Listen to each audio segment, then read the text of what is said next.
You got a raise last year. More money than before. You felt relief.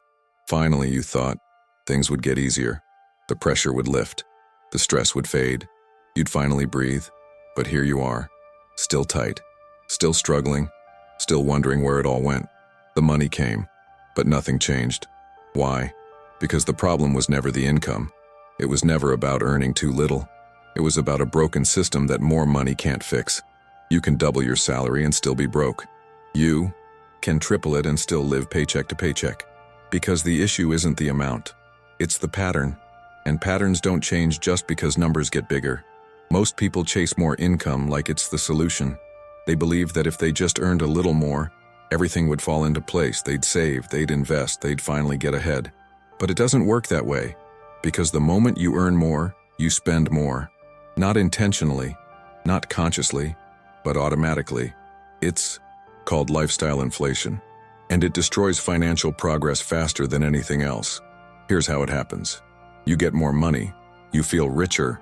Not because you have more saved, but because you have more flowing in. And your brain interprets that flow as permission. Permission to spend. Permission to upgrade. Permission to relax your guard. You stop being as careful. You stop questioning purchases. You stop worrying about small expenses. Because you can afford it now. Right? Wrong. You can't. You just think you can.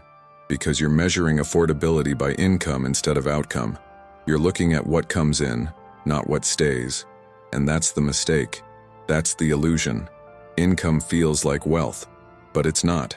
Wealth is what you keep, what you build, what remains after spending. And if nothing remains, you're not wealthy. You're just busy being broke at a higher income level. Let's break this down. When you earn more, certain things happen automatically. First, your baseline rises. The things you used to think were luxuries become normal. The things you used to avoid become acceptable. You upgrade your apartment. You get a nicer car. You eat out more. You buy better clothes. You take more trips. None of these feel excessive. They feel deserved. You worked hard. You earned more. You should enjoy it. But enjoyment isn't the same as progress. And if enjoyment consumes everything, progress never happens. Second, your spending becomes less conscious. When money was tight, you tracked everything. You questioned every purchase, you compared prices, you delayed gratification. But when money flows easier, you relax. You stop tracking, you stop questioning. You assume you're fine because you're earning more. But assumptions don't build wealth. Awareness does. And the moment you stop being aware, spending fills every available space. Third, your social circle shifts. You start going to different places. You hang out with people who spend differently. You match their pace, their habits, their expectations. Not because you're trying to impress them, just because it's what everyone's doing. And when everyone's doing it, it feels normal. But normal for your new circle might be expensive. And expensive adds up fast. Fourth, your obligations increase. You help family more. You lend money. You pick up tabs. You contribute to things. People know you're earning more. They ask more. They expect more, and you give more, because saying no feels wrong. But every yes costs you, and when you're giving to everyone else, you're taking from yourself. Fifth, taxes take more. This is the one people forget. When you earn more, you don't get to keep all of it. A bigger chunk goes to taxes.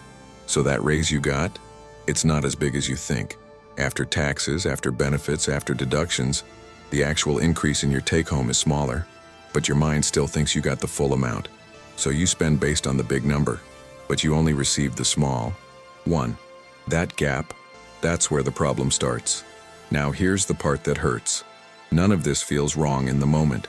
It all feels reasonable, justified, normal. You're not being reckless.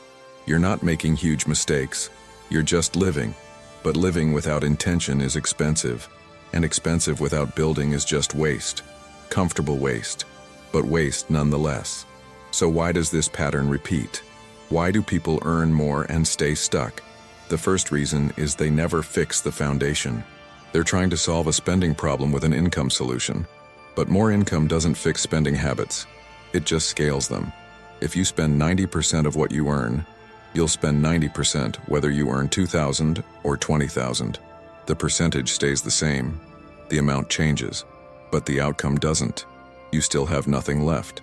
The second reason is lack of planning. People don't decide in advance what to do with extra money. So when it comes, it just disappears into the flow. It goes wherever spending normally goes. There's no intention, no allocation, no purpose. It's just more money in the same broken system. And broken systems consume everything you give them. The third reason is identity lag. You start earning more, but your self-image doesn't update fast enough. You still see yourself as struggling. So you spend to match where you think you should be, not where you actually are. You're trying to catch up to an image, but the image is built on spending, not saving. So you spend to feel successful. And spending to feel successful guarantees you never actually become successful. The fourth reason is entitlement. This is the hard one to admit. When you earn more, you feel like you deserve more. You worked for it, you earned it, so you should enjoy it. But deserve and afford are not the same thing. You can deserve something and still not be able to afford it. Because affordability isn't about income, it's about margin.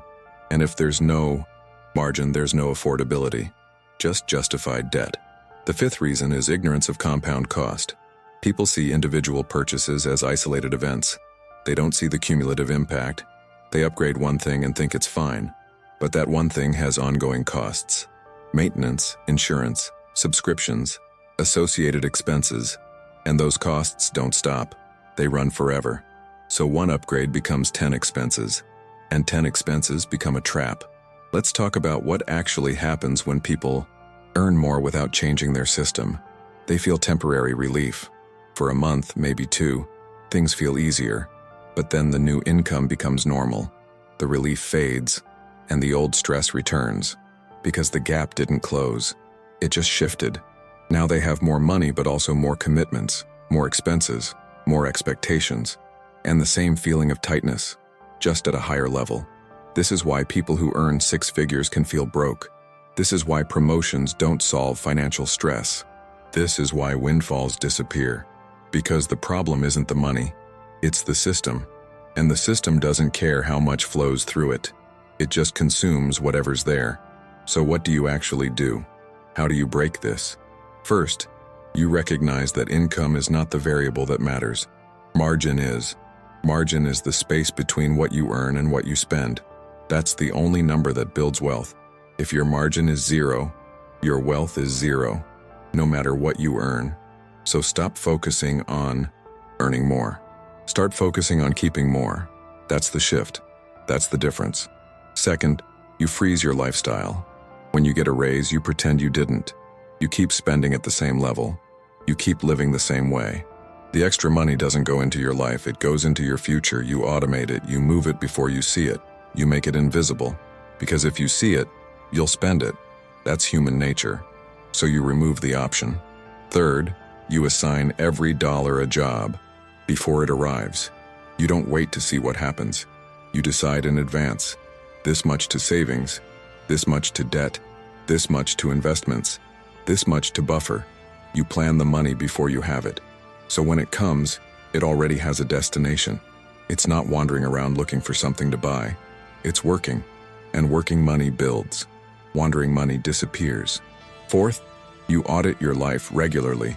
Every 6 months, look at where your money goes. Check subscriptions. Check recurring payments. Check lifestyle creep. Ask yourself, did I intentionally choose this, or did it just happen? If it just happened, it needs to go. Because automatic spending is the enemy. Intentional spending is the tool, and you need to know the difference. Fifth, you separate wants from needs, even when you can afford both. Afford doesn't mean buy. It means you have the option. But options don't require action. You can afford something and still choose not to buy it. That's power. That's control. Buying everything you can afford is weakness. It's reactivity. It's letting availability dictate decisions. And availability is not a strategy. Sixth, you stop comparing. Stop looking at what other people have. Stop measuring yourself by their cars, their homes, their vacations. You don't know their situation. You don't know their debt. You don't know their stress. You're comparing your reality to their performance, and performance is fake. So stop playing that game. It's rigged. And You can't win. 7th, you build before you spend. Savings first, investments first, future first, then life. Not the other way around. Most people live first and save what's left. But there's never anything left, so they never build. Reverse the order. Build first. Live on what remains. That's how wealth happens, not the other way around. 8th, you accept that more money doesn't mean easier life unless you design it that way. Money is a tool. Tools don't work by themselves. You have to use them correctly. A hammer doesn't build a house just because you own it. You have to swing it. Same with money. It doesn't build wealth just because you earn it. You have to direct it. And direction requires intention. Here's the truth most people avoid. You will never earn enough to outpace unconscious spending. Never. Because unconscious spending scales infinitely. There's always something else to buy. Always another upgrade. Always a better version. Always a new thing. The gap never closes. You just move it higher. And higher isn't better. It's just higher. But conscious living? That has a ceiling. Once you've covered your needs and chosen your wants intentionally, there's a limit. You reach a point where more doesn't add value, and at that point, everything extra goes to building. That's when wealth starts. Not when you earn more. When you need less. When you choose better. When you stop letting income dictate lifestyle and start letting purpose dictate spending. This isn't about deprivation. It's not about suffering while you earn. It's about recognizing that the income isn't the issue. The system is. And no amount of money fixes a broken system. You just end up being broke with more stuff. More expensive stuff. But still broke. Still stressed. Still wondering why it's not working. The people who build wealth aren't the ones who earn the most. They're the ones who keep the most. They're the ones who treat every dollar like it matters. Not because they're cheap, but because they're intentional. They know that money is finite, time is finite, opportunity is finite, and wasting any of them is a choice they refuse to make. So here's the question you need to ask yourself. If you earned double tomorrow, what would actually change? Would you save more? Or would you just spend more? Be honest. Because if the answer is spend more, then earning more won't help you. It'll just speed up the cycle of earning, spending, stressing, and repeating. That's not progress. That's a treadmill. And treadmills don't take you anywhere. The solution isn't out there. It's not in the next raise, the next promotion, the next opportunity. It's in how you handle what you already have. It's in the decisions you make every single day. It's in the system you build, the habits you form, the priorities you set. You can keep chasing more income.